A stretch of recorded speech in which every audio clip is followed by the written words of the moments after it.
Magandang gabi po, ayan. Magandang gabi po sa inyong lahat. Tayo magbabalik ulit dito sa ating mga nasimulan, ayan. Bibigay tayo ng presyo ulit. Kasi may pag-usapan tayong barya guys ulit, ayan. Mayroon tayong pag-usapang barya guys sa gabing ito, ayan. Ayan po ang ating pag-usapang barya.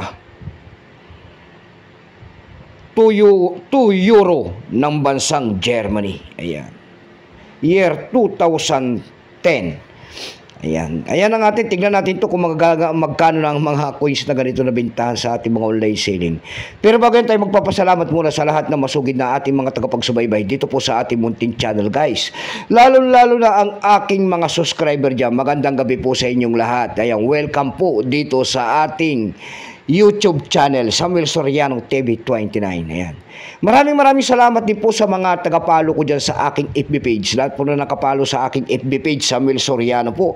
At mga dakila natin mga manonood. Ayan, magandang gabi po sa inyong lahat. Keep safe din po and God bless. Yun naman po sana hindi pa po nakapag-subscribe dito sa ating munting channel guys. Anyayaan ko lang sana kayo. Malaking bagay na yan sa akin kasi tulad ng pagpindot ng ating subscribe button, like and share. Para ma-update ko naman kayo sa mga bago ko pang ilalabas na video about coins. Ayan. Magandang gabi po sa inyong lahat guys. Ayan. Commemorative coins yan guys. Ayan, commemorative coins kung tawagin yan. Ayan, commemorative coins year 2010. Ayan, value po nito ay 2 euros ng bansang Germany. Currency Euro 2002 up to date po kung ano materialis ang ginamit sa barya na yan. Yan po ay bimetallic nickel brass, glad, nickel, center, and copper nickel ring. Ayan. May bigat lamang itong 8.5 grams. May abay itong 20.75 mm. May kapal po naman itong 2.2 mm. Orientation po kung tawagin nila ay medal alignment. Number N-10069. Reference number KM-285. Ayan. Ang daming variety niyan guys. 15 variety ginawa dyan sa barya na yan. Ayan. 15 peraso po. Ito pong year 2010 na ito guys, ito po ay A kung tawagin nila itong atin. Ito po ay 41% guys. Kung ilang peraso po ang ginawa sa barya na yan ng Germany, ito po ay 6 million peraso po. May presya na rin po yan doon sa ating numista kung tawagin nila. Hayang binigyan na po ng presyo. Yung kanyang extra fine po kung tawagin nila, may presyo po yan na 130 pesos. Yung kanyang almost uncirculated naman guys, may presyo po na 180. Ayan. Dako naman tayo sa kanyang price doon sa ating eb.com. Ayan, nagtingin-tingin tayo kasi kung magkano ng mga ganyang bintahan. Doon sa ating eb.com guys, meron tayo nakita nagbebenta nito ng $24. Ayan, malupit din pala yung coins na yan kasi ito po ay may ano yan pala. May langgam guys, sorry, may langgam. Ayan, $24 po. Ayan.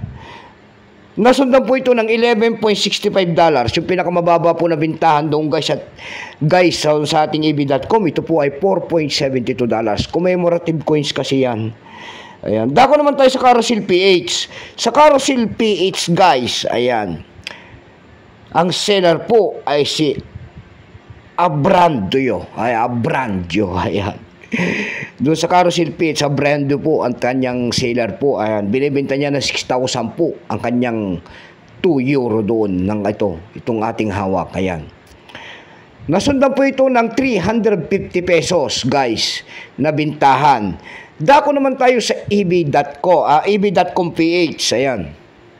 Pangatlong website. Sa eb.com PH guys, meron tayo nakita nagbebenta nito ng 1,752 pesos. Nasundan po ito na 980 pesos. Ayan, matibay para yung mga coins na ganitong euro. Ayan lamang po ang aking may babahagi guys at magandang gabi po sa inyong lahat. Keep safe po and God bless.